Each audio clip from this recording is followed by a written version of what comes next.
Hello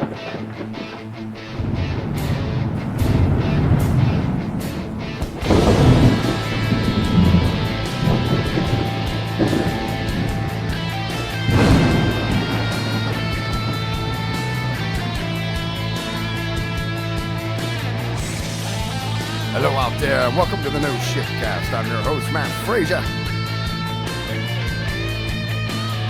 Sitting in the hot seat with me tonight, folks, my co-pilot for this evening's festivities, none other than the great wizard of historical knowledge himself, Mr. Eric D. Smith. How you doing tonight, Eric? Whew. Yeah, feeling good, yep. That's good to hear, man. That's good to hear. So we got together here. There's no specific agenda necessarily. We decided to get together and just kind of have a chat. But been doing a bunch of work here lately on audio quality and stuff, and getting the room better sound insulated and all these kind of things to put out a more, I guess, a better quality show. But that's boring as fuck. The other thing that's been happening here recently is the download count, man, has just been clicking up, and growing exponentially, just like, you know, all the articles I read about it said it does. Growing Pretty cool. exponentially. But yeah, I was thinking about this, that you were like the first, I think. No, you weren't the first person. Nope, second. You were the second person ever on the show, Was, right? Yeah. Nick. Yeah, Nick. He was on, he was like my second ever podcast, I think. So. Yeah. But yeah, it's kind of cool that you sort of stuck, man. Like you got a little bit of the bug or something, and then you just kept coming back. Well, I'm always loquacious and have much to say. Loquacious, yeah, there's a good word. So we were thinking about kind of opening this up today, I guess, for general conversation. And so call in. We'll talk about it. No, I did an article yesterday that I know is going to get the guys from the Electric Universe theory side of the fence all fired up. Apparently something about our galaxy collided with another galaxy, and you can see the ripples of that collision, and that proves dark matter somehow, or something to that effect. So and these guys like lose their shit over that because they don't believe it exists at all. Are you talking about where they found a big hole punched, like a bullet-shaped hole punched in the halo of the galaxy? Nah, I didn't even think it was that specific. Okay, because there was something about that, and they thought it would relate it to dark matter. Yeah. Yeah. So this should get them happy. Yeah, no, they'll want to come on and talk about it and want to talk about the holes, no pun intended, that's in it and the different things. But yeah, so I showed my wife that to Gareth Samuel, who was on, the physicist that was on here not too long ago, and he's got some really cool YouTube videos. So I was showing my wife those today and going through them and how well done they are. Have you had? Did you? I think I sent you one of them, right? So you did. I'm a little backed up, not with stuff you sent, but in general. Like I'm supposed to watch another thing for another friend of mine that I haven't been able to yet. I was up till like 4 a.m, like writing music, and didn't want to stop. But I know when I shot you the message today, I was like, "Hey man, I'll be available anytime after 2," and you were like, "I just got up." Yeah, like great. I should probably be ready right then. My buddy's got this crazy fish tank, and it's got he put glass in the bottom of it instead of like gravel like you normally. It's a big ass fish tank. It's like 75 gallons. It's good size. And so I got this harebrained idea to do this, right? So but I was going to do it myself, and then he ended up doing it. It come out way better because he's got way more disposable money than I do to just frivolously spend on shit. So this fish tank has glass marbles, for lack of a better word. They're kind of oblong shaped, but not perfectly round like a marble, but you know, like sort of cloudy, sort of clear. Mm-hmm. But under the fish tank, the bottom of the fish tank's glass, and under it, before we placed it and put the water in, we ran LED lights underneath of it. and then put the gravel in, that translucent or that semi-transparent gravel in on top of it, those marbles. And when you turn it on, the LEDs now, the bottom of his fish tank looks like it's lava or ice or whatever color. It's really, really fascinating. But so we had to go move it. It's 75-gallon fish tank because now he wants to redecorate. So we had to go over and like lift it up, take water out of it, lift it up, put it on these slider plate things so we could slide it out. And then he's did some treatments to the wall. So we were actually, this was the evolution of us pushing it back. So again, taking the water out, they're a real hassle, man. Once you sort of put them together, they got to stay where they're at. They're a pain in the butt. I bet they're nice to look at, though. Kind of like a living lava lamp. Well, his is, yeah, that one's fascinating. The one he's got is extremely interesting because it was my idea. No, I think I actually got it from like a YouTube video or something. I saw somebody else doing something similar to it. I was like, oh man, I want to try that, but I want to do it with a fish tank. Oh, I know what it was. It's something else I've been crazy fascinated with recently is this epoxy resin. These things that people build using epoxy resins. And not like, I don't know what image goes through your mind when I say that, but not like the shit you mix up to glue two pieces of a model together. Like 3D printing type stuff? Yeah, in a sense, but it's way more primitive than that. It's there's no real special tools or anything required, but so people will, there's like multiple levels of this. But when you're done, you end up with like this, it's an epoxy resin, but it dries very much like a solid surface, and it's super, super strong. These resins that you can, and they're like 2-part chemicals. You mix them together, and then you got a certain period, because once you mix them together, it activates them, and then you've only got so much time to use it before it's dried, and then it hardens and it's done. But I've seen people make like guitars and shit out of this stuff. So they take like a couple pieces of wood, and they lay it in a form, so when you pour the resin in, it doesn't run all out on the floor. And so they'll take 2 pieces of wood, leave gaps, and the resin fills that all in. But when you're done, you end up with a solid piece. Then they cut it and shape it. And I seen one guy, it was really neat. He built this thing he called it the river guitar. Same thing. It looks like a Fender Stratocaster, except that the center of it, it looks like a river is running through it. The way he poured like blue resins, and then that cured, and then poured clear resin on top of it, and then cut the body out and made it a guitar, and put a neck and everything on it. And I've seen people do this kind of shit where they do this and they put LED lights underneath of it and mix different colors together, so you get all these wild ass. So first thing that went through my mind was that's how I'm doing the podcast studio table. Ultimately, but. So I that was the other. I was talking to him today, and I was like, "Man, we got to do this." Because I come up with the ideas, but then I never have the, like I said, I don't have the disposable income to just go out and try this shit, and he does. So we end up doing some really radical. It's kind of cool though, because he becomes the guinea pig. Yeah. So it's like he's got the money to fuck it up. I don't. So once I learn how to do shit the right way, you know. Right. You might be stuck with it. He's not. Right. Yep. That's not bad, man. It's been fun. I mean, so that's the next thing I want to do with him is I've been like, hey man, we should do these. We should try these resin builds. It's crazy the stuff people make with this shit, though, man. It's like insane, beautiful stuff like lamps, and I don't know why. I guess I'm old now. Why I'm fascinated with this kind of shit. This is like my wormhole in YouTube. Is I go down these wormholes of like how to build shit, or for a while I was hooked on night vision rat hunting. Interesting. So there's these cats that go out.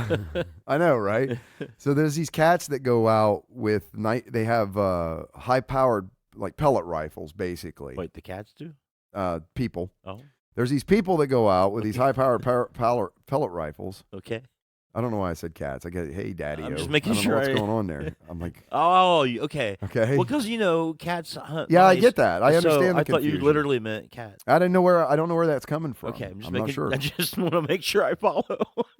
Like a 1920s, press guy, right? You know, like, these cats get these extra. Hear all about it. Do you see how I didn't lead with why does the cats have night vision goggles?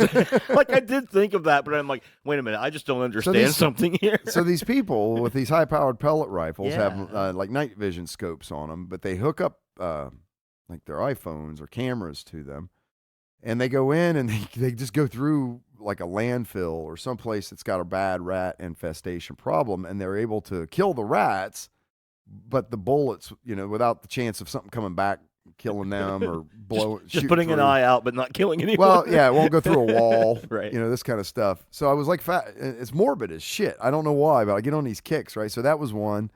And so I watched that. I watched a whole ton of those. It was like, so he's a big hunter, or person that's into firearms ownership. Oh yeah, okay. Yeah. Never hunts, but so I was like, dude, you got to check these videos out, man. So I figured if I could get him hooked on them, then he would buy all the stuff, at some point. For junkyard rat hunting. It's fucked up, man. We did this poor guy. Like, I get him, I'm always getting something I get interested in. I was like, I wonder if I can get him interested in this, because he'll go do it. And then, like I said, he makes all the mistakes. And then if I decide I want to do it, then I don't have to waste the money. Yeah, you guys were panning for gold not too long ago. Yeah, that was an interesting time. That was fun.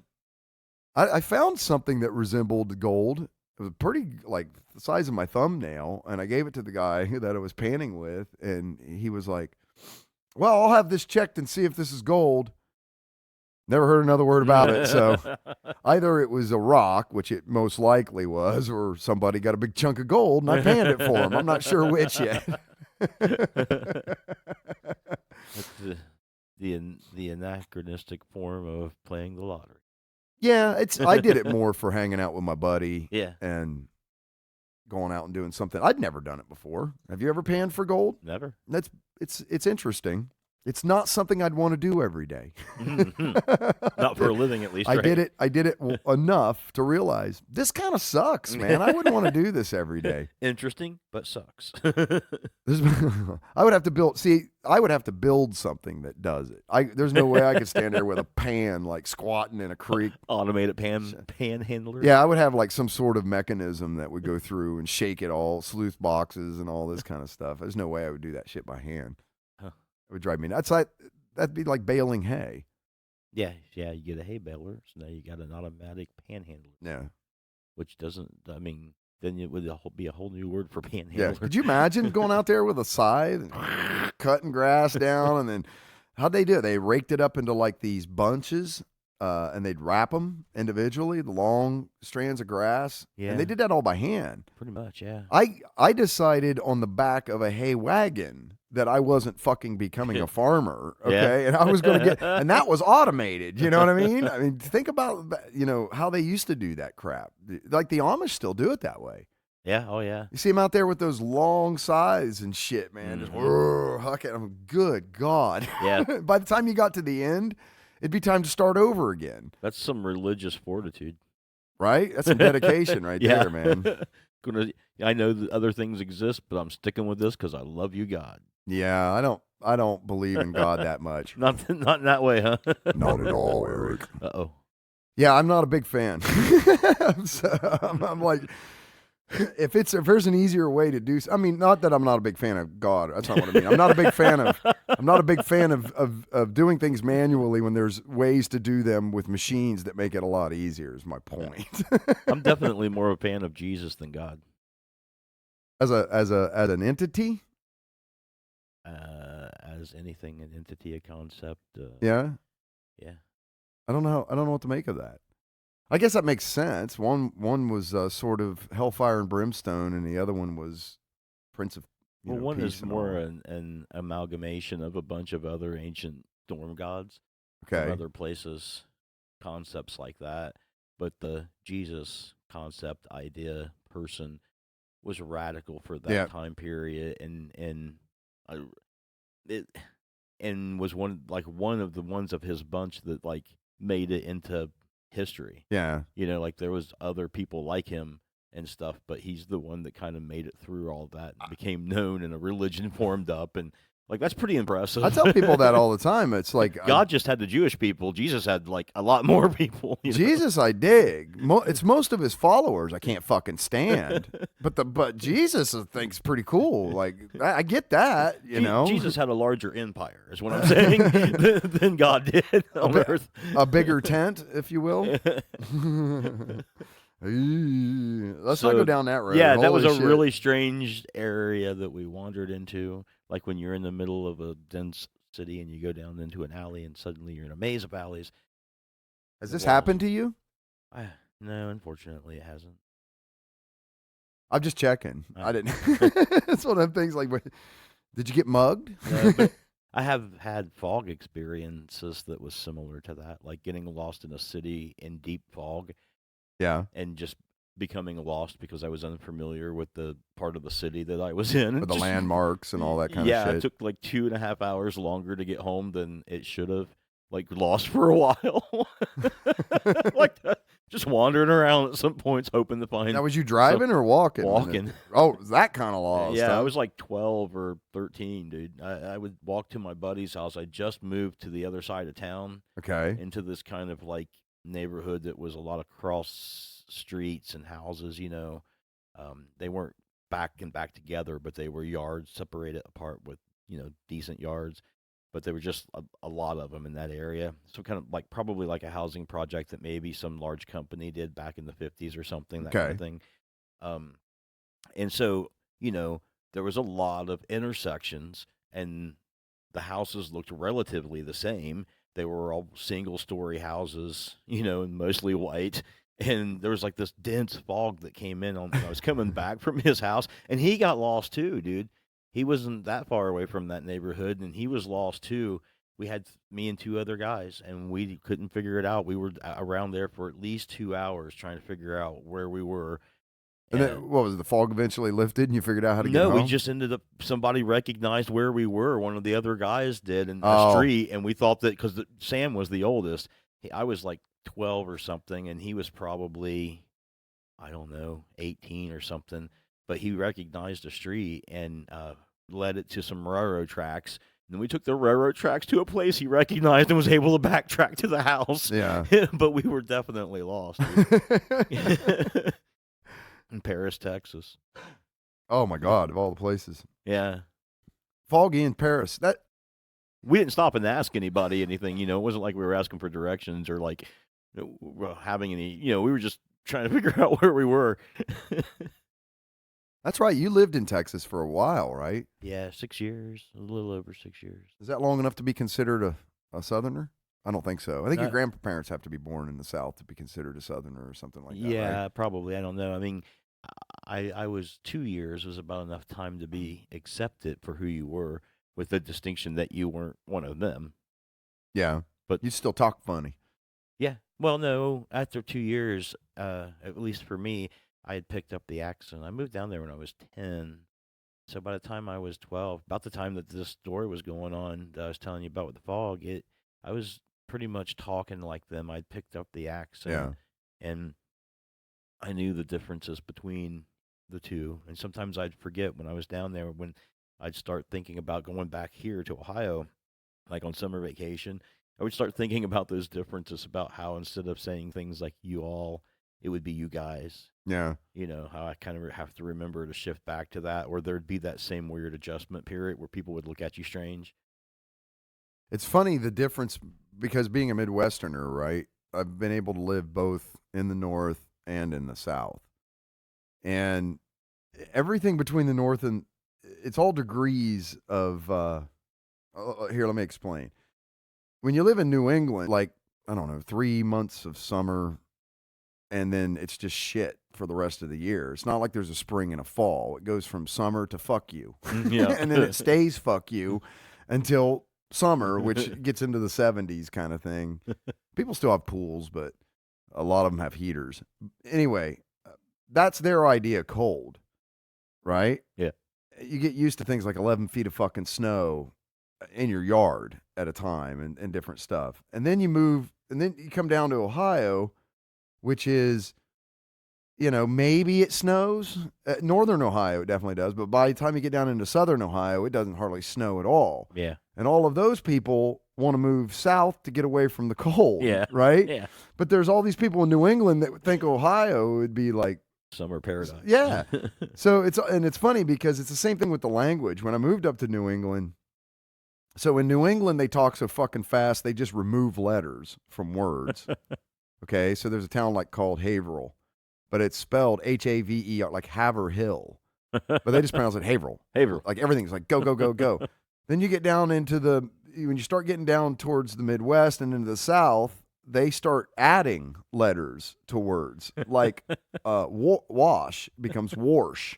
Yeah. So there's all these weird degrees of, but as you go down, The like cadence of talking the becomes hotter slower it as you gets, head down south. Yeah, it's true. Or the more often it's hot, I should say. It's like the slower things. Yeah. And not that the people were, I don't mean like slow as in stupid slow. No, just at their all. cadence of talking. But just everything, the way everything works starts to change, fundamental. Like, I'm in Ohio. I'm like, fuck, man, I got to mow my yard again. Man, there were summers in New England. It was like you mowed your yard like once a month, depending on where you lived, and like especially up in New Hampshire because it's so rocky and sandy up there. It's hard to get anything to grow anyway.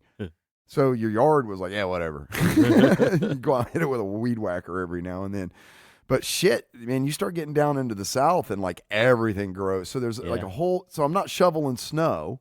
I'm not snow blowing. Just out there. But now grass, I'm fucking mowing grass. So it's like a different, but there is a difference between the heat and the cold in the sense that you can always put more clothes on, so to speak, but you can only take so many off. So I actually think it's harder working in the heat than it is in the cold. The first year I went down to Texas, I lived right outside of Paris, Texas, in a place called Powderly, Texas. And that year, they had the worst drought in their recorded history that they had ever had. So right when I got down there, the grass was suffering, starting to turn brown and yellow. And you're thinking, this place is ugly as fuck, right? well, yeah, I mean, all the grass actually ended up dying and over the course of this drought, and then had to be replanted and stuff in the yard and stuff. You would go out and there'd just be crispy, like literally crispy grass, like where this had dried up, and you could hit it with your foot and it would just fall off and break over. So dried out, right? Yeah, and it's dried out so quickly too. Yep. Because of how this drought was. But yeah, and it was very flat. There was not a lot of topographical features or geological features. So, not where I lived. It was really close to the Oklahoma Red River border. So it was very flat and stuff. But yeah, that was, and it truly was a dry heat. Like it wasn't like terrible or anything. I can remember suffering more in Ohio summers with the humidity than I was suffering if I ever went out there. Right. It was just like you knew you needed to, usually a sunburn or something. Right. It was a bright, glaring kind of a heat, but it wasn't a stifling heat. They call that dry heat. Yeah, man. It's dry. That's just why shit dries out so fast. And then when I was out, last time I was out or one of the times I was out in Nevada, they had lightning storms that had caused fires. And we took a helicopter tour of the Grand Canyon, which is really cool. I highly recommend you do that someday. But part of that tour was we were flying in to the Grand Canyon. You could look over and see the huge plumes of smoke from these vast expanses of land that were just on fire, but it was all blowing that way, away from where we were going. Right. So it wasn't a big deal. But at altitude and how flat everything was. You ever been to the Grand Canyon? No. It's stunning, man. It's and like I said, the first time I ever saw the Grand Canyon, I was lucky. My company that I was with at the time, we were out there for training. So as part of that, they took us and was like, hey, we're gonna get you guys a helicopter tour of the Grand Canyon. And I was like, cool, I'm down with that. So the first time I saw the Grand Canyon, I was flying through it. Nice. And really cool. You're cruising along. Like I said, everything's extremely flat.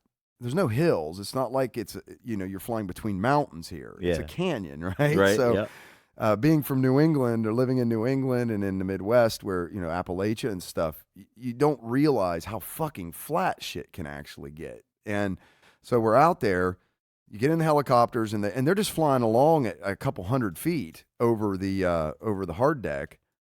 And then when you go into the canyon, it's the ground drops out from underneath of you, like instantly. So you get this weird sort of holy shit feeling. We're really high now. Yeah, now all of a sudden, you're like super high up in the air. Like, holy crap. But flying through the canyons, and I took a ton of pictures. I think I got them all on Facebook or something. So I got them all someplace, but I just kept taking pictures. I was just shocked by how beautiful this was and how amazing it was.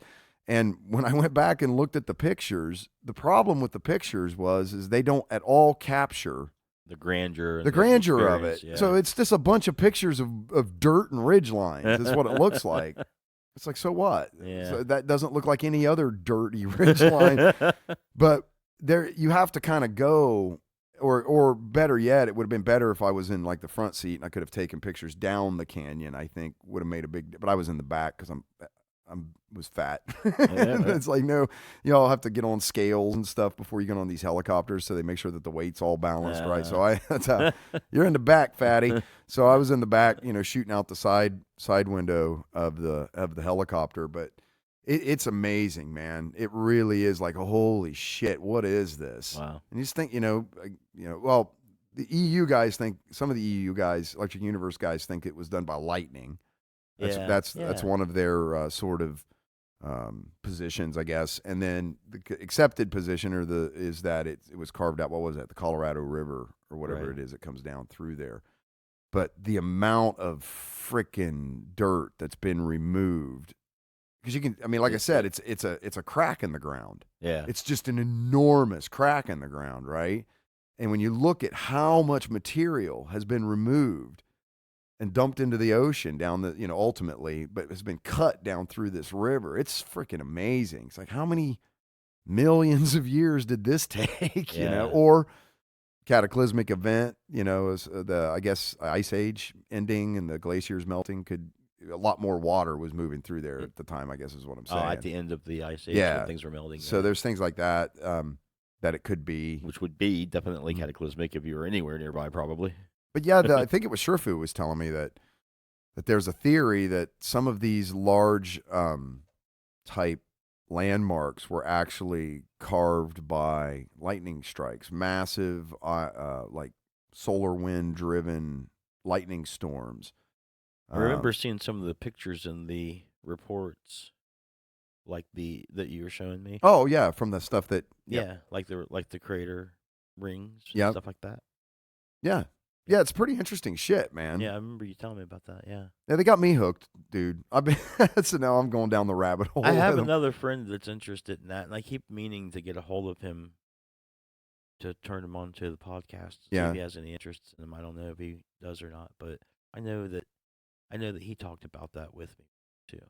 Oh, so he's heard about the same theory as well. Yeah, I don't know if he's like runs in the same circles as these guys or what, but I know he's interested in it because he sent me a couple of videos on it, and he posted them, I think, on his Facebook page. So anyways, I need to get a hold of him and ask him to figure out if that's what it is or not.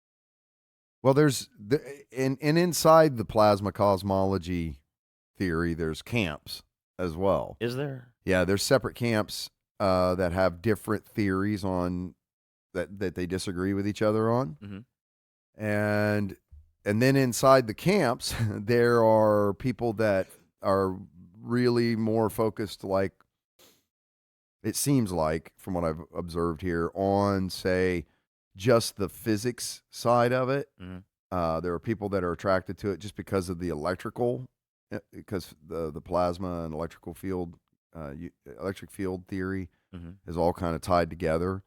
And then there are people that are into like, there's a whole theory from it that says that things that the ancient religions purported seeing the gods do in the heavens weren't actually gods. They were electrical phenomena that actually included the planets and moons that are currently in our solar system. Okay.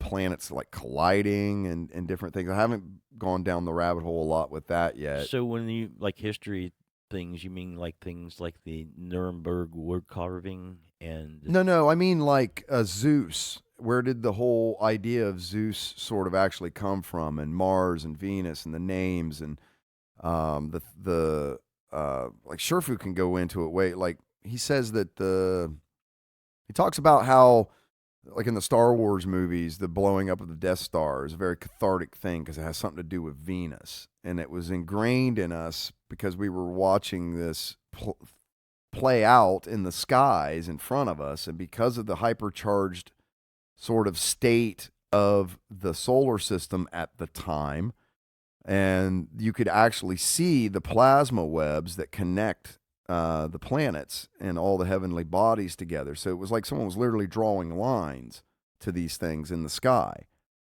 per se. And you could see how, as they were moving through the solar cycle, rotation cycle, you could see these things, these arcs that were moving between the planets and everything. And then something about Mars was impacted by something, and which pushed it further out in orbit. But prior to that, depending on where it was in the solar cycle, when Mars was here, then crazy shit would start happening on our planet. Mm-hmm. So people would have to like seek shelter, and it would cause all kinds. So there was a direct connection between your real daily weather on the planet to what was happening, what you could see playing out in the sky, not only at night, but because of these plasma arcs, you could see it during the day. And that these petroglyphs that show up all over the world of, like, the burning, I always say it's the Burning Man, but it's not. It's, like the guy, it's like a stick with two arms, like a U shape that goes up and then a U shape that goes down. So it looks like it has legs and hands. Okay. So it anthropomorphizes it to look like a human being, sort of, standing with your feet wide apart and your hands wide apart, but over your head. And so, or maybe prostate in supplication. But there's this whole thing about these petroglyphs that show up everywhere, and they think the reason that these things show up everywhere is because everybody was just looking up into the sky, and they were, and they were just drawing the shit that they saw. And so dude, this rabbit hole goes so freaking deep. I mean, I know I'm probably murdering this too, like the explanation, but there's just so many pieces to this puzzle. That's what's so fun about it. Yeah. It's not a conspiracy theory type theory. It's like a, hey, maybe this is what happened theory.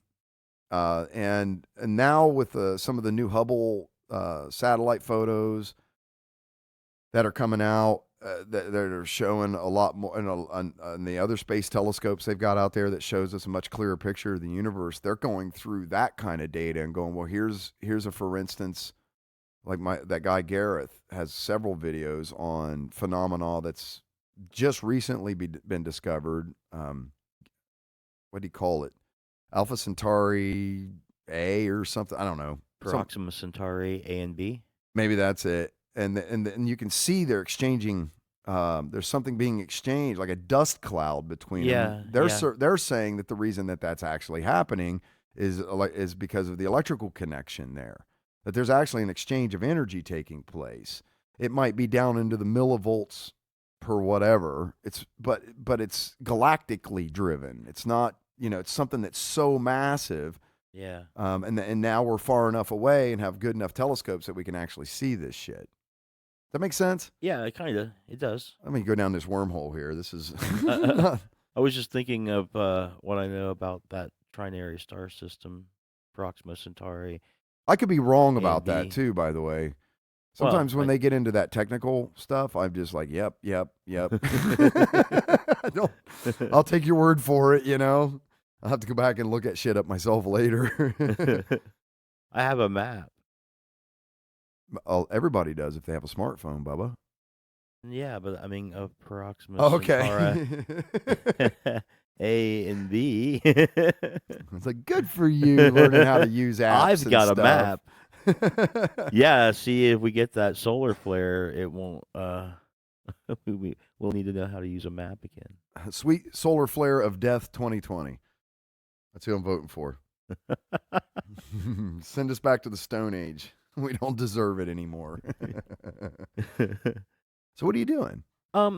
There's like 3 stars that orbit each other aside from Alpha Centauri, and one is like a neutron star. Yeah, there's a supermassive black hole close to this thing that I don't think it's. Yeah, that's what they're orbiting so close around. You're gonna make me look it up, man. No, I mean I can see it on the map.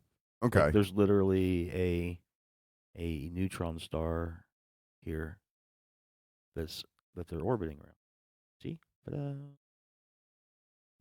there is the stars. What kind of Star Trek freaking tricorder shit is that, dude? What is that? What app is that? Exoplanet. It lists all of the known planets that we've discovered, almost 4,000. and it has all of the universe that we have mapped out. So those are the two. That's Alpha Centauri AB orbiting the neutron star, and then there's Proxima Centauri that orbits that configuration, which is Right. actually the nearest thing toward us. And if you come out a little further, that's the whole. That's basically just Alpha Centauri. I'm going to look this up now to make sure we're actually talking about the same thing. I think we are. I don't think we are. I can find it real quick though. It's about like 4.32 light years away. Okay. It's like the nearest star system. It's in our neighborhood. How can you not know about it? Me?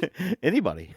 Dude, that's why I have smart people come on my show. I don't know anything. I like hearing about it, but I don't know dick about this stuff, man.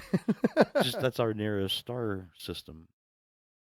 Alpha Centauri is our nearest star system. Mm-hmm. Should I know that? Well, it's like knowing who lives next door to you. Do you know the people's names that live next door to you? I do. Then you probably should know that the nearest star is Proxima Centauri B and then Alpha Centauri B. And if you focus in on Proxima All right, so Centauri, we're not talking about the same things. This is a connection between two galactic clusters over 10 million light years across. See, that's what I said. I shouldn't be explaining this shit, man. I should just shut up. And I mean, I'm interested in it. Like, I love anything black holes or massive physics or tons of energy or shit blowing up. I'm a kid, right? So any of that stuff interests me. It doesn't mean I really understand what I'm talking about. Well, and these things are exchanging energy because they're orbiting that neutron star and it's sucking energy off of them. So I thought maybe that's what made me think that was what. That's what it was. Yeah. Yeah. This is something way bigger than that. Galactic clusters. So these are clusters of galaxies. 2 clusters of galaxies. Holy crap. Like the Milky Way and a bunch of other galaxies. And then over here, the Milky Way would be a spiral type galaxy, but there are galactic clusters, which are different than the Milky Way. Not different in that they both have stars, but the clusters are formed different. And I think they have older stars in them. Yes, we're going to go down another wormhole here. I don't know. That was something else I just watched today about how, what they call that? They call it the cosmic, like the cosmic error or the cosmic problem. And it's that based on the Big Bang Theory, they should be able to look into the galaxy or into the cosmos, and based on the color of shit, what they call it, redshift or something? Redshift, blue shift, if things coming to you or way. Yeah, and it should be able to tell them the relative age Of the light? of the stars they're looking at. But the problem is that there's stars that are way freaking older than they should be in places they shouldn't be, and there's stars that are way younger in places they shouldn't be, but they're there, but that's where they're at. And so there's a name for that. There's a problem with that now, that doesn't make any sense how that would have happened if there was this massive expansion theory.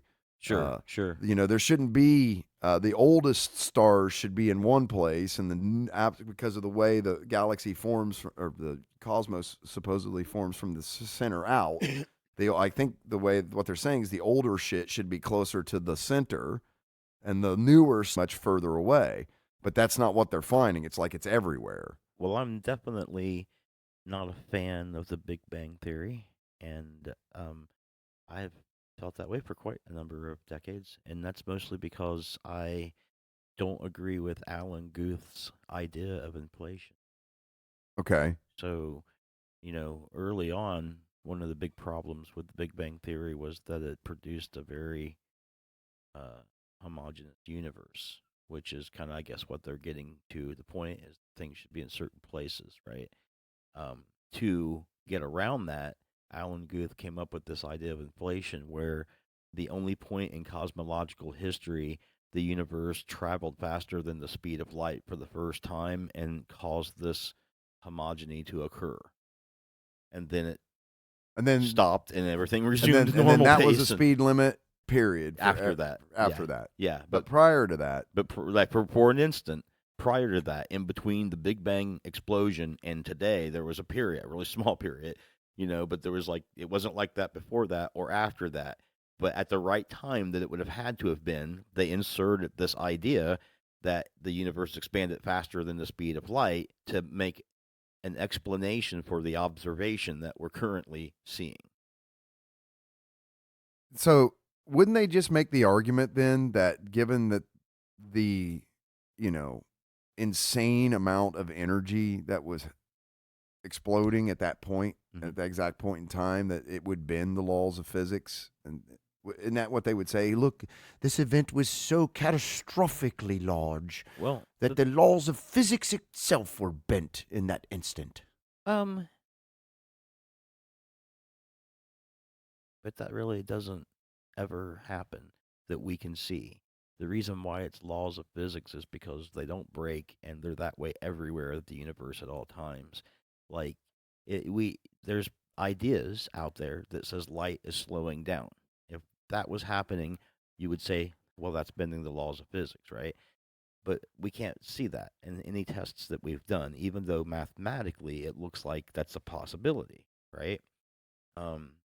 Or even anything going faster than the speed of light. Another thing, like what we talked about on that one show, we've never even seen it happen. To make it happen, there has to be a theory, and the theory is called inflation. So it's not even anything anyone's directly ever seen. It's just the idea that if things are going to end up like this would have had to have happened at this point to make it like this, right? I mean, it's no different than Einstein putting his lambda cosmological constant into his theories because it didn't make sense to him. He believed in a static universe because he believed in God, and he believed in that idea of creation, that things were in any kind of a flux, right? Not always changing. It disturbed his mind, I think, to know that things were in constant state of change and flux, because that meant the second law of thermodynamics, where entropy increases and energy is lost, right? He didn't want to believe in that universe, so he put in the cosmological constant, right? It's like a fudge factor, right? Just so it's like, people can have an idea and say, well, that our observations of the universe look like this, and it took Hubble after that to see that the universe was moving around, right? Like nobody knew that it was. You would look at it, and the only thing you could ever tell was that it was always looking like that forever. So it was a bizarre discovery when Hubble found out that things were actually moving away from each other, right? So till then, everybody thought the universe was static and nothing in it ever moved. So when Einstein's own equations showed him that wouldn't be the case, from what he's already discovered, he couldn't believe it. So he put a fudge factor in to make the math work the way he felt it should work at that time. That was immediately disproven when Hubble came up with that stuff, right? So this is no different than Alan Guth, in my opinion, putting in the inflation factor into the Big Bang theory, which is a theory, it's a theory within a theory, right? There's the inflation theory that goes into Big Bang theory that explains what we're seeing today. So clearly, there's room for some other explanation. Right. You're talking about how so I need hydrogen and oxygen to make water, right? So I need 2 hydrogen molecules and 1 oxygen molecule, right, to make water. At the very least. Okay. Does that law change if I'm a million light years away from Earth? Does that law change if I'm close to a black hole? Well, yeah, because if you were close to a black hole, then that would disrupt the laws of physics by shutting them down. It doesn't change the laws of physics; it just stops the laws. But see, that's where. Okay. But if that can change the laws of physics, why can't it just stops the laws of physics from functioning in vicinity. Okay. It doesn't change them. It doesn't make them into something different or do something different. Okay, other than that instance, though, anywhere you go in the cosmos, that's water is 2 hydrogen molecules and 1 oxygen molecule, right? Right. Yeah. Period. With the appropriate universal conditions to make that. Well, no, it's water. It's water. All we're arguing about then is whether it's solid, liquid, or gas. Yeah. Otherwise, but it's still water. But it's still right? water. Yeah. So that's the kind of thing to me that goes, well, if there's a God, that's the God, because that law can't be broken. Yeah. Except for those instances where we don't know what's on the other side of those things, but per se. But you get what I mean? Like that seems very structured, very and and the reason I bring this up, is, coming full circle here, is that one of the things I've started seeing now is it being discussed, science being discussed as a religion. Yeah.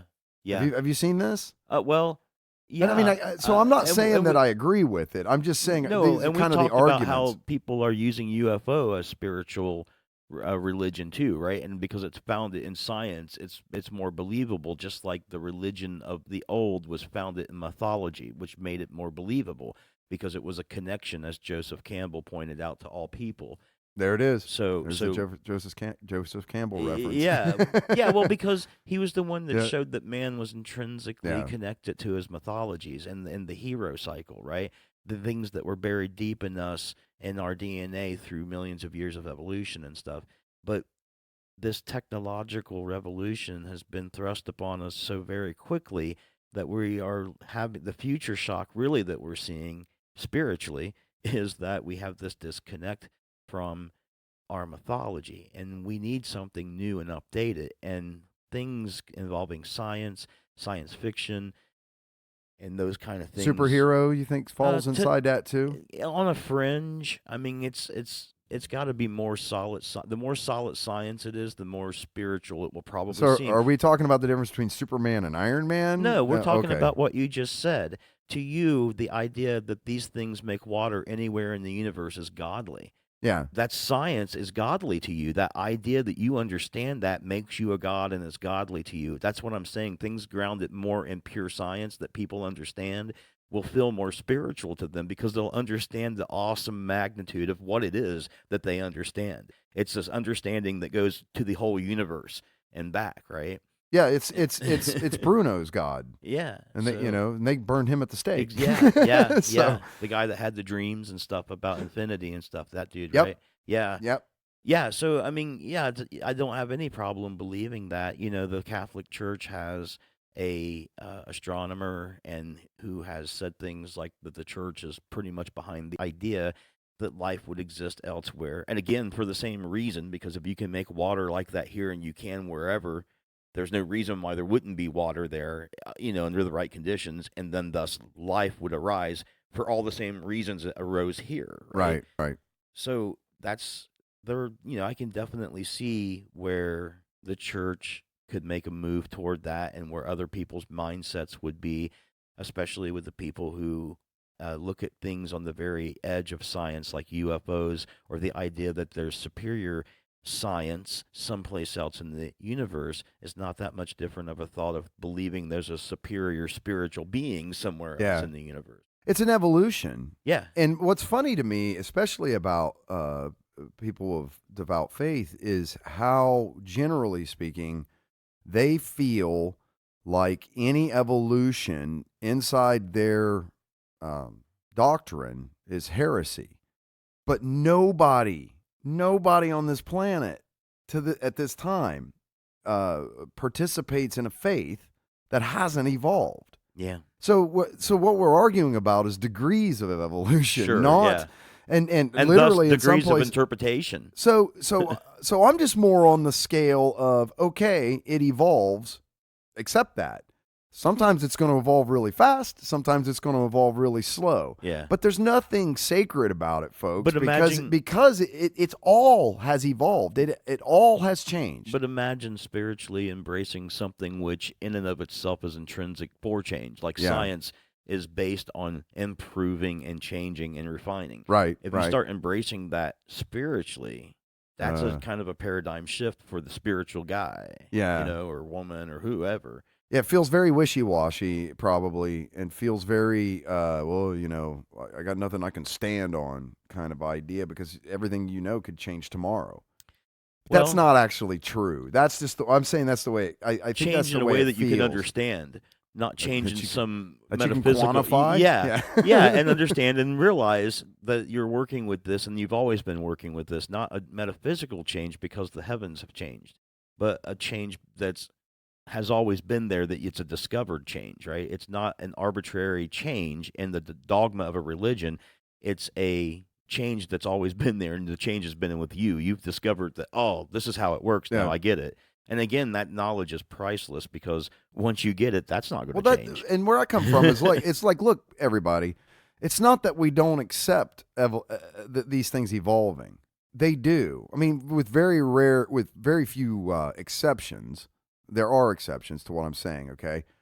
However, for the 99 percentile, they've every faith on the planet has evolved. It has evolved to take on new uh, technologies, to because they gotta kind of wrap that all into the same fabric at some point. So I've just come to the conclusion that it's okay, Mm-hmm. and that it can evolve even past what we Well, completely past what we accept today. It's always evolved. Just accept the fact that it's going to, look at right? the movies that they produced in the late 50s, early 60s, mid 50s to mid 60s, even if you want for a 10-year span. A lot of those movies went from being things like epics, religious epics like um, Ben Hur, Oh, Ten Ten Commandments, all that Commandments, stuff. Yep. yeah, greatest story ever told. All of those things Cecil B. DeMille films, right? yeah, I those think kind of so. films. They Yep. were like the big blockbusters, kind Right. of their Huge time. sets, Yeah, thousands of extras, blah, filmed blah, in blah. Yep. ultra Panavision and Yep. all this stuff. And now today, what's the big movies? They're about science. They're about super science. We've all of our parents at this point have probably grown up uh, watching movies switch from those kind of epics to things like Star Wars that became blockbusters. Yep. All Yep. all these Definitely. all these Spielberg and Lucas movies that just set the trend for everything and kind of redefined. I mean, now we've got a whole lexicon in our society of a myth imagine, if you will, that the Fermi paradox is true and there is no other life. It just, for whatever reason, we're the only life form. So then where does all of that dreaming on all this science fiction come from, right? If that's not your heart and your mind speaking the mythology that you're looking for, it's hard to say what is, right? Because people turned away from these other concepts of spirituality and started putting their dreams into this different form, right? And I've always thought how ironic it might be if there was no alien and that the whole idea and concept is just something that we invented. What? Because we all drew dotted lines to a point where we're all going to arrive at this place? Or is it for some other deeper reason that we're not really even aware of? The same deeper reasons why we had our religions and Well, stuff. that was what in that article that you and I read and talked about that night was one of the things that it said, if I remember right, was that things like aliens and all of that tickles the same part of the brain that religion tickles. Yeah. In the sense that the activity happens in the brain in Yeah. the same place. It's got that potential of not being here and now, but being somewhere else and someone else, but also has that same potential of being real. Like that could be real. There could be aliens out there.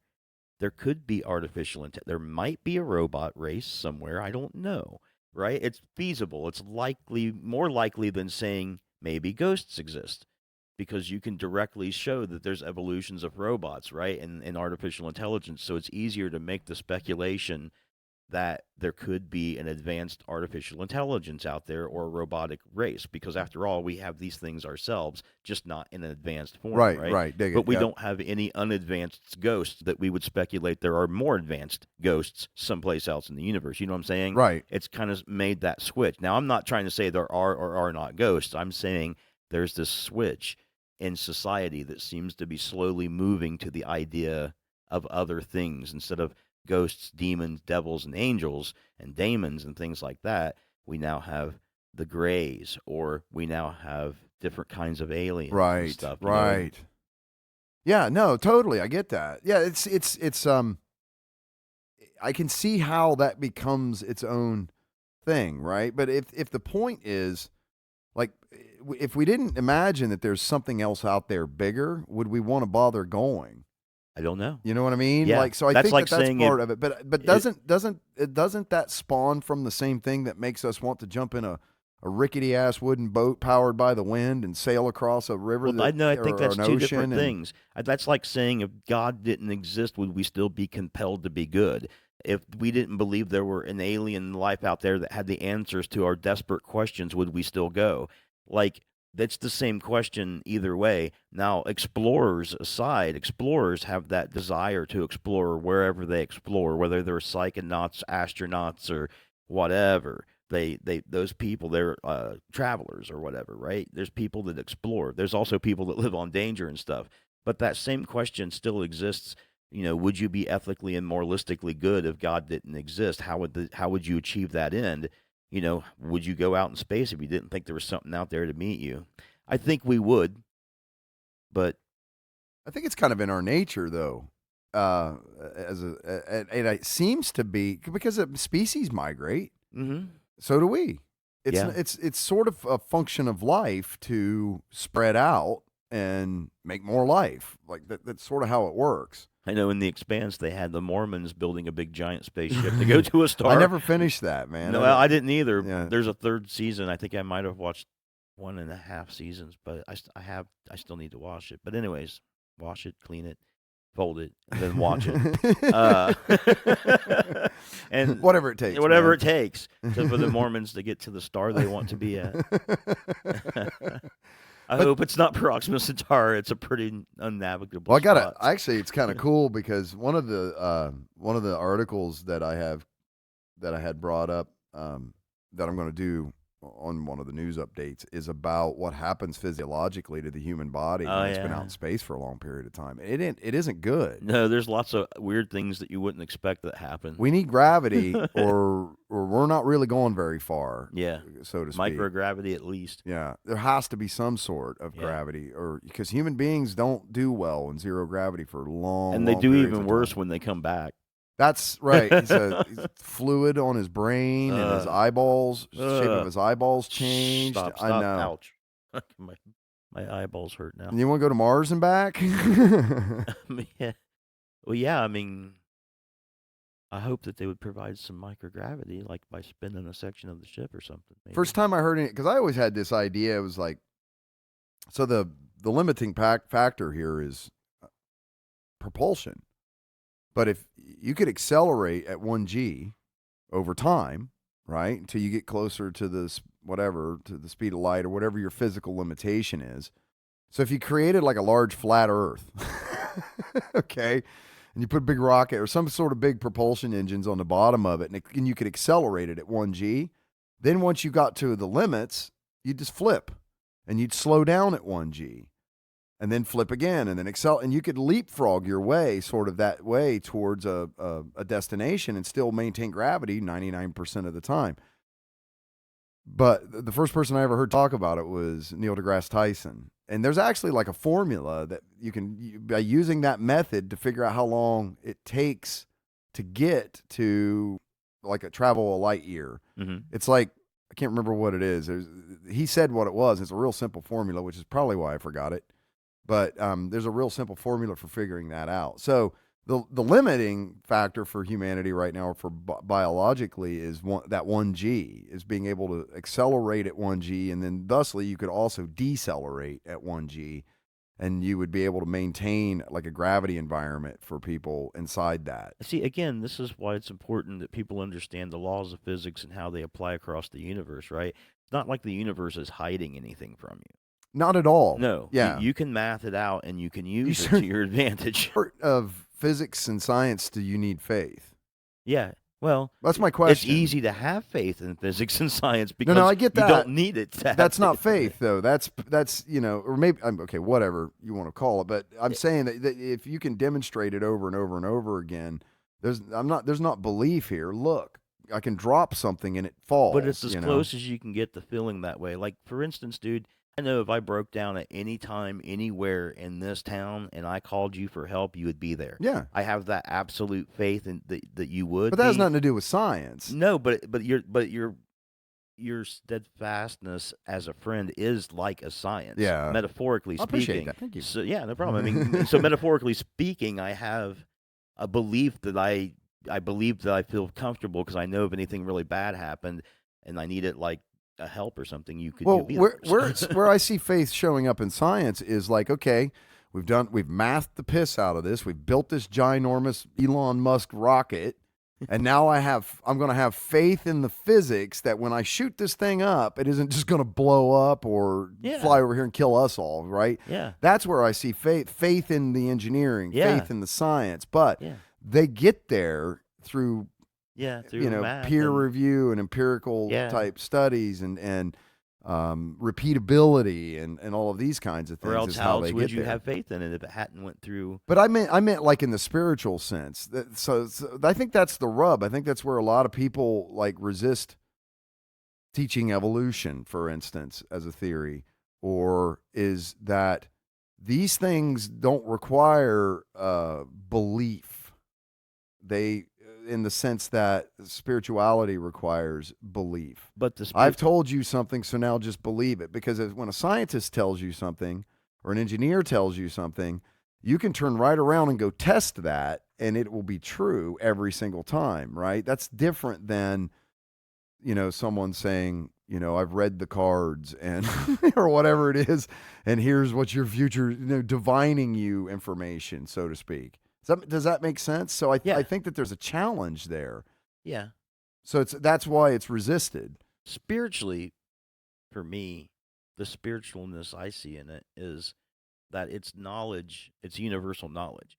Like a lot of people, through being spiritual, want to find a connection between themselves and something larger, something bigger than them, something that everybody is a part of, right? And so the idea that we could make water here and I could translate that to any species that understood the same basic makeup of atoms that we do, how to make this is like a spiritual thing, right? Like we all now understand this. We've come, any species that would come up to a certain level of knowledge share in this universal knowledge that you get bound together to these other species through, because you guys realize you all live in the same universe. We're all discovering that this is how you make water. This is how you set the energy free from mass and create atomic weapons. This is how the universe works. Yeah. And that's the spiritual part of it for me, is that every time you learn something about the universe, you've ascended another spiritual step on that ladder. You've become closer to the universe because you understand this, and it's that way everywhere. Yeah, and even inside of, so then it comes down to that grand question, is whether this was an accident, persistent, or divine. Yeah, if you want to ask it. So that's what I mean. Like, even inside of this, there's all this room for that kind of philosophical type discussion. There is, yeah. No problem. There's no challenge to that there. So it's a big ass tent. Yeah. Right. But what you were saying kind of reminds me. I heard Ricky Gervais, the comedian, saying this one time, and I'm not sure if he got it from somebody else or not, but that if something were to happen and there was like a cataclysmic event that, the solar flare of death, and all recorded history and everything on this planet was erased, eventually all of the science would reemerge exactly as it is today. Because people would find out cool shit that everyone could use anywhere, and they'd write that shit down. Now, the language might be different. The religions might be different. But culture would be different. But the physics will be exactly the same, no matter what happens. Right. But like you said, all the religious texts, everything else, that will all re-evolve, but it'll be different the next time around. Even if that catastrophe was that your whole world got shot and 8 million people were taken from the planet 18,000 light years across the universe to some other place and was plopped down there, those same science books would appear on that planet. Right. And the different religions would. Yep. So, yeah, even if that catastrophe involved being abducted by aliens and taken 18,000 light years away to a different planet, right, with different conditions that no one had ever lived on, so nobody ever died there. Right. Those same science books would come back. Right. Yeah, that's the part of it that's mesmerizing to me, right? Spiritual. Big time. Yeah. Yeah. Yeah. And like I said, I think there's room for that philosophical debate of creationism, grand design, whatever you want to call it. Somebody could say it looks awfully ordered and that somebody did this so that everyone would be able to play on an even field. Right. And when I think about this concept of deity, right, one of the things that I always find suspicious is when someone comes to tell me what their God has told them. I'm more of the school. Well, then, motherfucker, come tell me. Why? I don't want to have to believe what, because I don't trust people. Anyway, and so that whole concept of I've got the special antenna, so I'm the only one that talks to the deity, and you have to believe everything else is that. It's all derivative. It's all derived by people. But if there is such a thing as a deity, there should never be that sort of disconnect where I have to go to the special person where with the things funny are hat. unclear. Yeah. Right. Or no, even worse, where I don't have to go to the guy with the weird hat. I don't have to go to him to get his opinion or his interpretation or hers or whatever it is. I should be able to just look around and it should be everywhere. Well, that's the physical universe as we know it. And as we continue to explore and learn about it, like you said, we're not learning that these laws of physics change anywhere, but the ones that apply here apply there. And why does people need any reason to be kind to their fellow? Religious or spiritual or science. Why should there have to be any reason for you to treat the guy next door nice? Yeah. Like, is there any, I mean. Well, that's that whole silly argument. Oh, not silly. I shouldn't say this, that like with Buddha, Gandhi, Jesus, all of these people, their religion wasn't Christianity. It was love. That was their religion. So it's like, species, human, goes down we all have that same ultimate goal, right? Yeah, just like in the last. But then it gets divided up over shit we can divide each other over, and then I don't like you because you don't dot your I the way I dot my I or whatever it is. Remember the last podcast? I was like, well, what if there were aliens and they like thought we were really neat and creative and cool and just like to hang out with us? Like, turns out we lived in a universe where everybody thought we were awesome except us. We like to kill each other sometimes. We're the only species like that. That'd be a special level of irony right there. It would, wouldn't it? Always living in fear of this shit. And they're like, you guys are just a little violent, a little crazy, a little twitchy, really is what we call it here on Alpha Centauri. Yeah, we're a funny species, man. Is that right? Race? Human race, species. Yeah. We're funny that way. Human species race. It's all lizard brain bullshit, man. It's all that stuff, that fight or flight crap that's, to me, it's my opinion, right? That delves down in the deep, bubbled up from the primordial ooze level of our brain stems and shit. And then once you can tap into that with people, it's like the logical brain just turns off. And you can get them to do all kinds of heinous shit. But somehow, man, we've never evolved past that. Right? It still happens. If you can get people scared or worried, or if you can say, oh, change is coming. Oh, change is always bad. If you can get people headed down that road, you can get them to do pretty stupid shit, man. Yeah. You could get another panic ensued.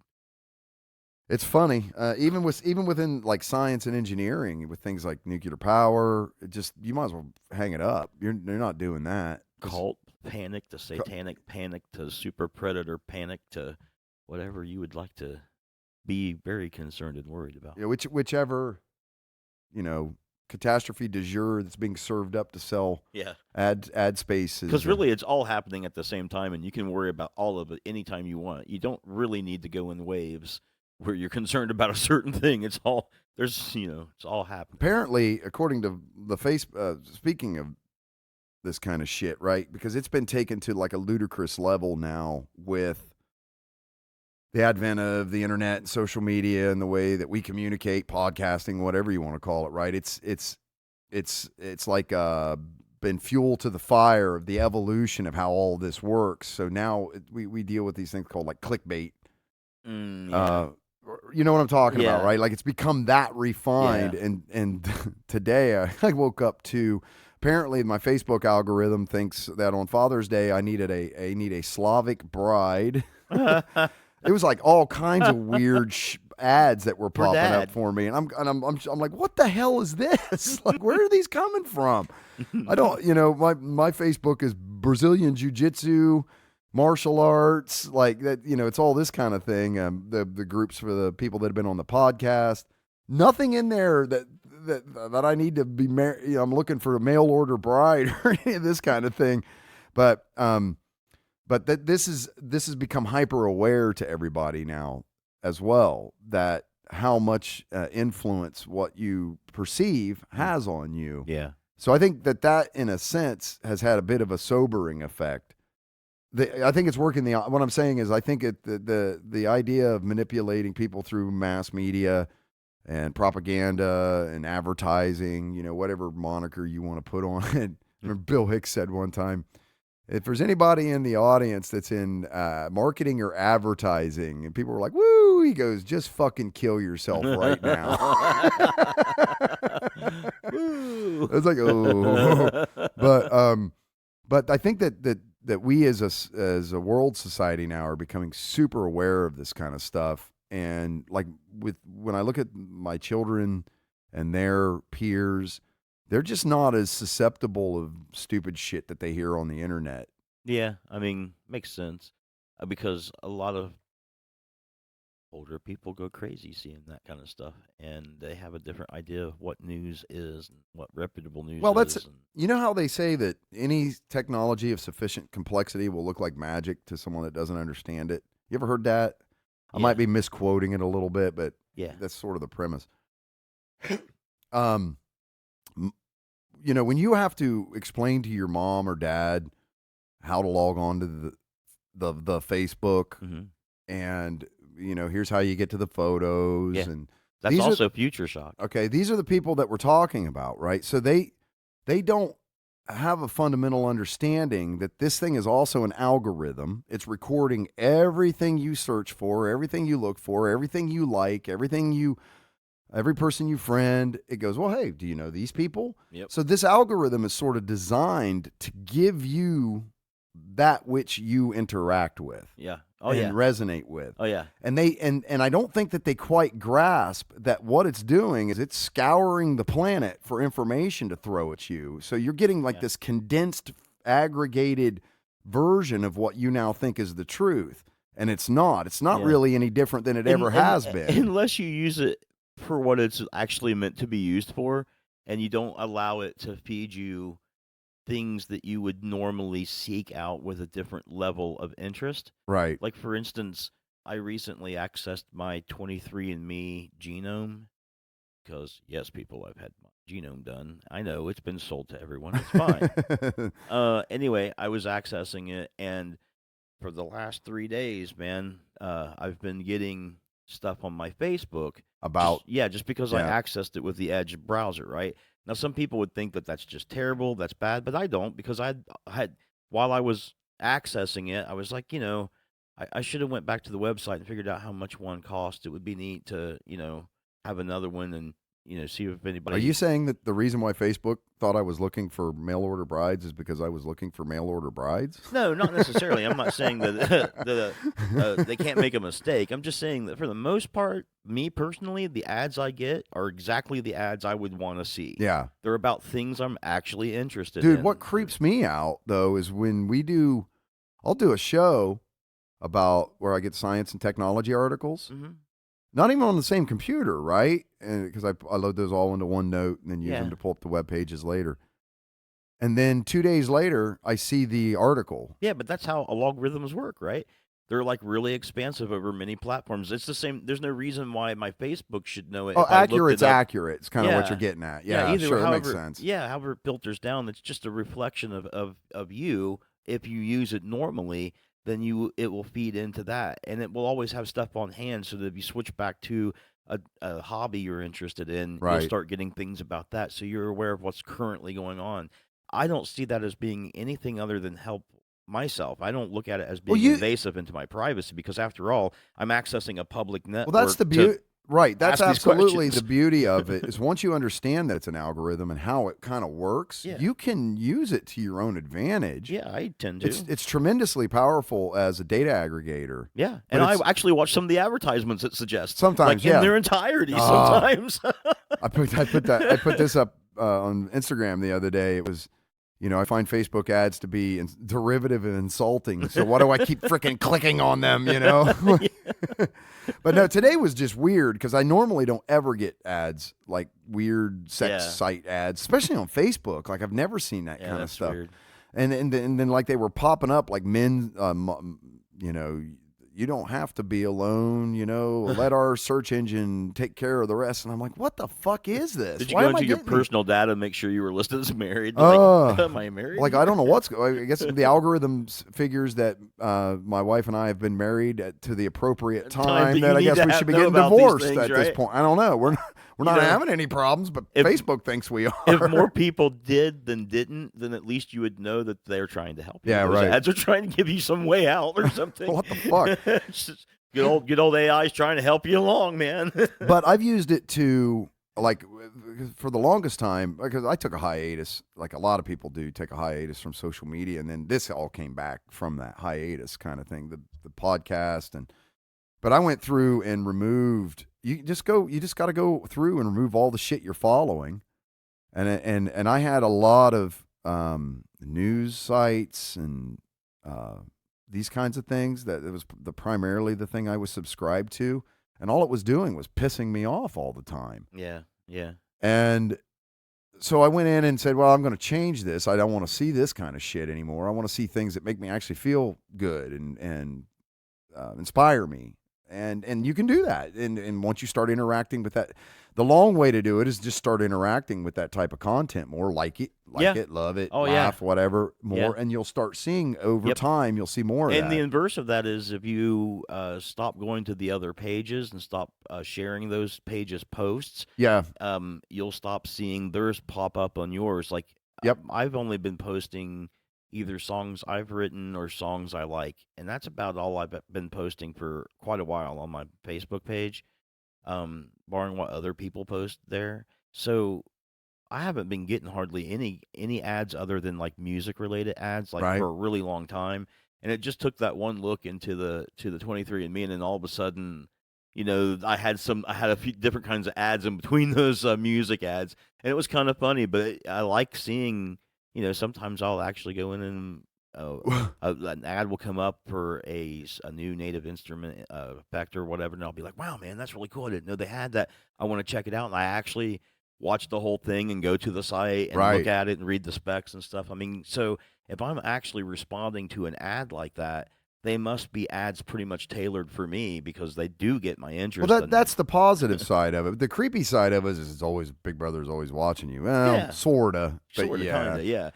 I mean, I have no problem with that. All my nerd crap that I'm interested in, they're not really interested in. The government, it's into a lot of things. It does a lot of things, but it really seems to be not interested in nerd things. Or what your browser porn history is and things like that. Yeah, they're not interested in that. People are a lot more paranoid about that stuff than who gives a.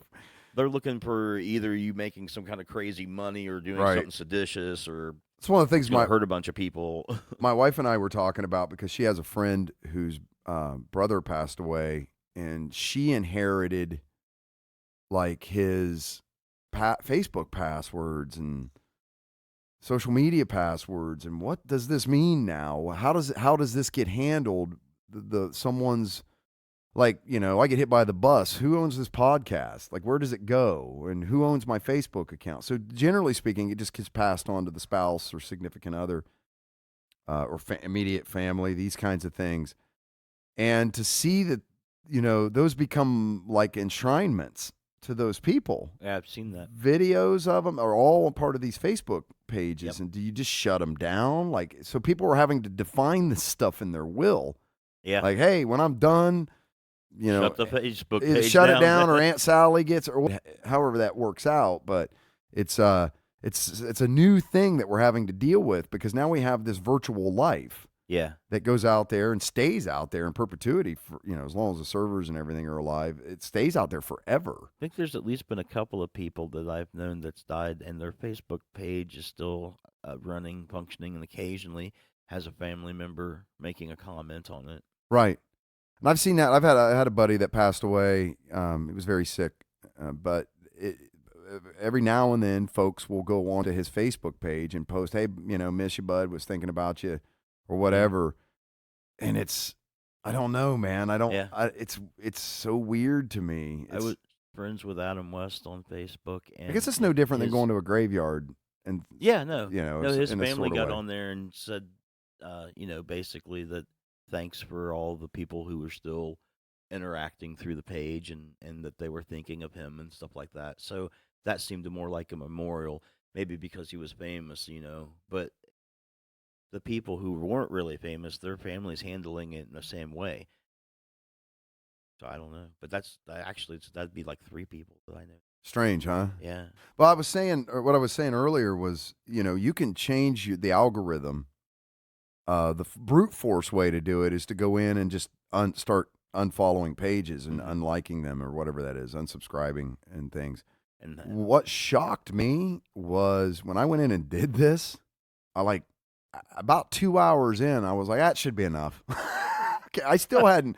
And every now and then, Facebook will, not very often, but it'll dig up some obscure page that I followed 9 fucking years ago or whatever when I first got on Facebook, and be like, "You sure you still don't want to remember this?" And it'll throw it out there. Stuff? I'll be like, "Shit, I remember that page. What the hell?" And you'd go in and one at a time. Every now and then it'll pop up, but it's still trying to, it'll make you feel. It's there to help, man. It's like trying to pass me the pills or whatever. This is what I meant when, I was talking about Walmart artificial intelligence being the one that would take over everything. Or, if it was Facebook, I mean, everybody talks about the nightmare scenarios with the AIs taking over, and they're just going to see how inefficient and sloppy we are and get rid of us, right? But maybe not. If it's the Facebook artificial intelligence that happens to take over. It's just going to keep trying to give you more of what it thinks you want. What do you guys need, man? Yeah, what do you like? Can I help you? Remember when you were an anarchist? Do you want to come back and... You want to know why social media is so freaking addictive? It's perfect. It's the best. YouTube's the same way. It's the best TV show every single time, right? After a while, it starts to sort of learn what you respond to. Yeah. And then it becomes like, now you're on the crack because then it just gets, and the more you do, the more better it gets at giving you exactly what it thinks it derives that you're looking for, and they're pretty freaking accurate.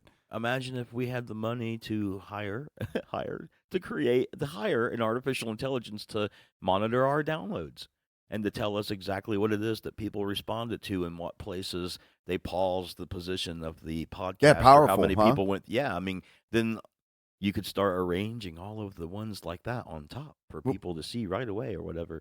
I mean, there's always benefits to it, Well, it's... Once you the other piece of that pie is once you understand it, you can leverage it. Yeah, anybody can. It's super accessible. That's so that's what I'm saying. If they outlawed anybody ever experimenting on artificial intelligence, there would still be all of this grouping of people, like a lot of the corporations and stuff, that would really benefit from and want to be involved in the creation of that kind of thing. And then the government probably would too, for all the same reasons a corporation would. The other piece of that is Adobe, and I talked about this on the last show a little bit, has released an AI, or is working on an AI that can spot faked documents, audio files, and video files. Faked as in altered. Yeah, well, I guess that's good considering some of the new technology that's emerging. So there's the other side of that coin, and my theory is that will just ultimately end up being invested in and developed by the social media organizations. They're going to have to. Yeah, 50 years from now, they're going to be people talking about the software wars.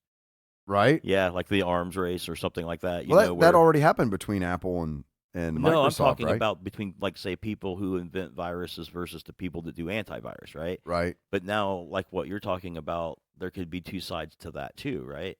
Well, what they were saying in the article was that it can tell you, not only can it tell you that it's fake, it can tell you what's fake. Yeah. And that the AI has the ability, although with differing levels of success, to backwards render to more what the original thing was. Right, until somebody comes up with a better way of faking something, and then there'll be wars.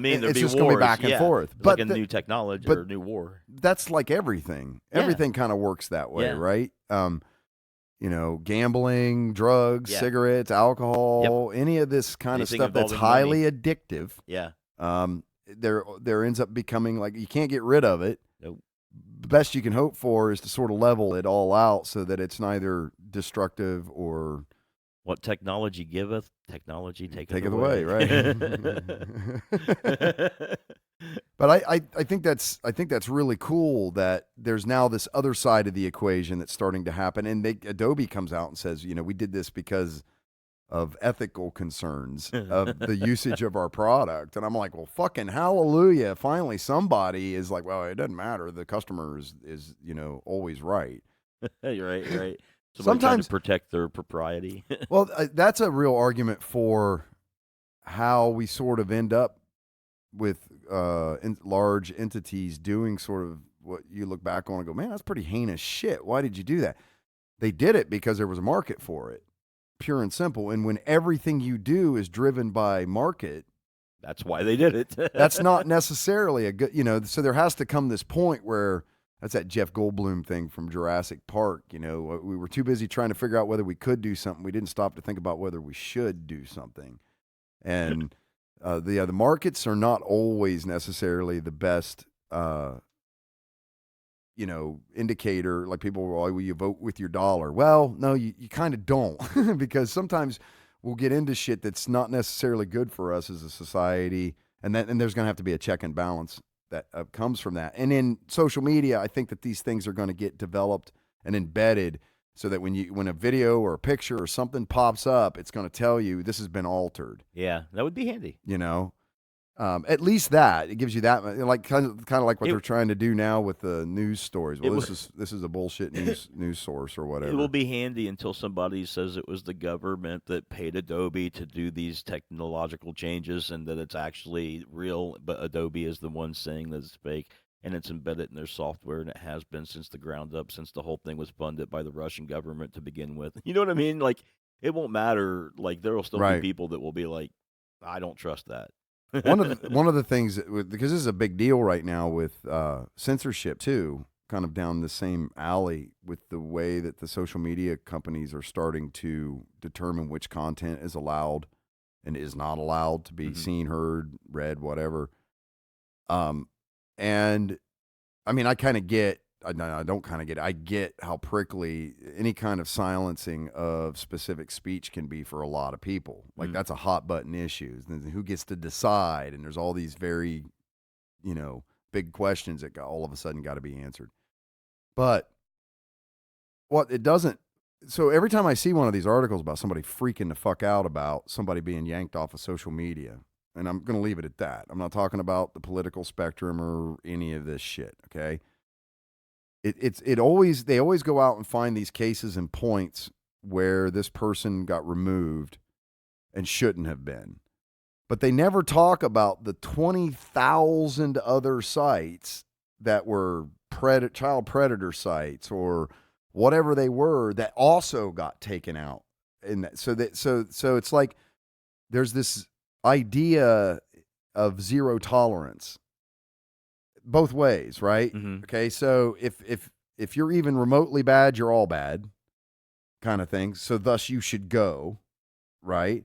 And then the other side is but you should never make a mistake when you do that, or through the definition of what you're trying to do to capture all this bad shit.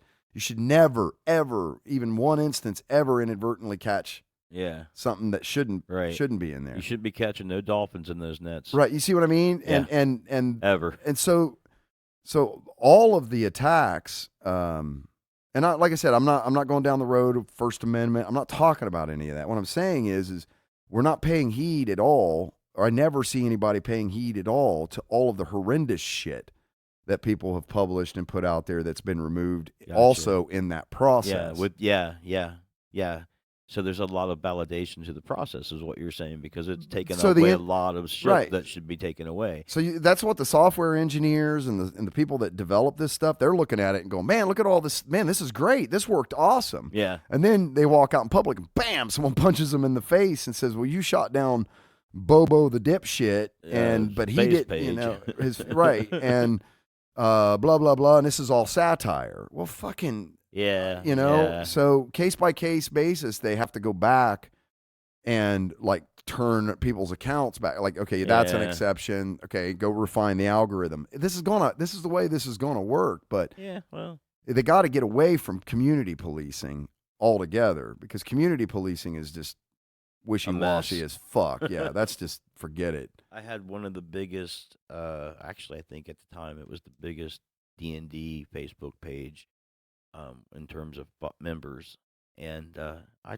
policed that for about a week, and I found no enjoyment in it at all. It's awful, isn't it? Yeah, People are. and I gave it away to this guy named Jim Kitchen, and he's done an excellent job. He did an excellent job right away. He just kind of started helping me and mended up stuff, and he was so good at it. I'm like, Here, dude, yours, yeah, huh? do you want this? He's like, yeah, man. I'm like, I was so glad because he's done great stuff with it. You know, he's the guy that should have had it. Some guy just gave it to me because he was fed up, and some just dude that started it, and Right.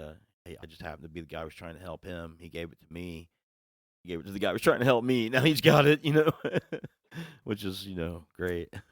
Anytime you ever join, that was, when you first joined those kinds of groups, especially back in the infancy of social media, and it would 3 months, 6 tops, they would always just devolve into complete chaos. People screaming at each other and calling each other names, and it's like, what the fuck, people?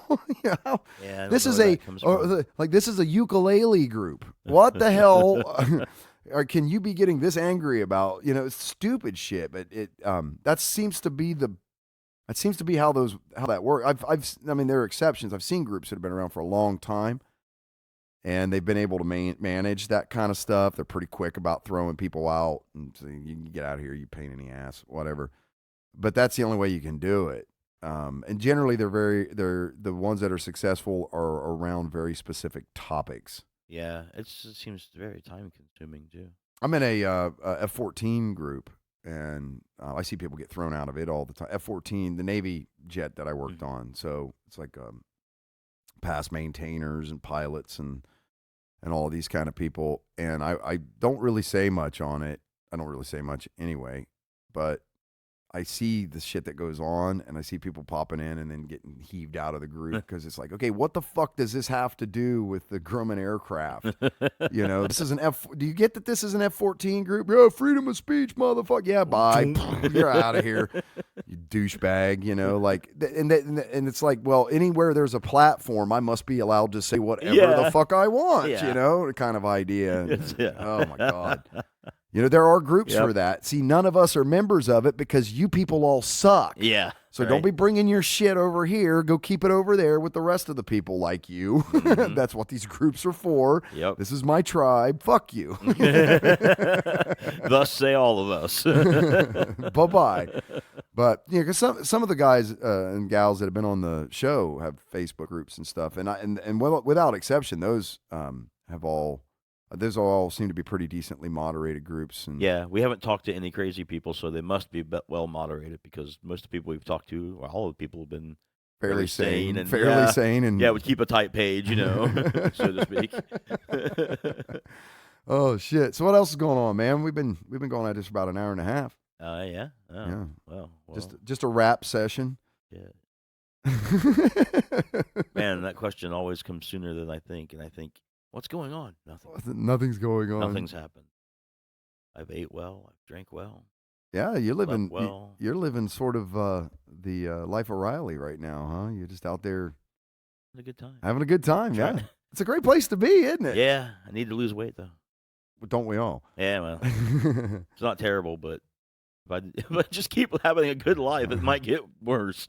I need to maybe have more strife in my life. You see, what was that? That used to be a sign of not prosperity. Yeah. Yeah, prosperity. Yeah. If you were able to be large, huh? Yep. Now we live in a country where we have the fattest obese poor people in the world. Living large Most on the farm. Poor people in the world. Strange, isn't it? Like. Yeah. Well, that's probably more due to the food that we eat. I think it's a good problem. Yeah. When poverty doesn't mean starvation, kind of thing, but health, that's a whole different topic. Yeah, there's I don't know, man.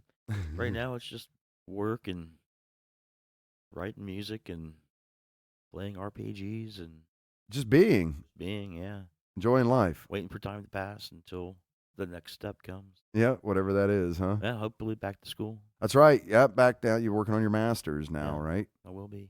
Very cool. Yep. Then you won't be on the show as much anymore. I'm gonna be jealous. But I will be back. I don't know. Maybe. Who knows? Yeah, I don't know. Yeah, who what's gonna knows? happen. Yeah, fuck. The way this thing is growing, maybe this will be paying for some college education. Oh, I don't know, man. That's God, a I pretty wish. pricey bill. Fuck, dude, I got 3 in different versions of college or school. Oh, Lord. Okay, well, That gets expensive. such a painful ending. Yeah. Paying for education. All right. Thanks for listening, everyone. Check us out at www.noshitcast.com. That's KNOWSHITCAST.com. Make sure you hit those like and subscribe buttons. Leave us a comment. We'd love to hear from you. Give us a rating on iTunes. 5 stars if you please. If not, fuck off. If you like what we do, please share us. It would be greatly appreciated, and we'll catch you all next time. Thanks for listening, everybody. Bye.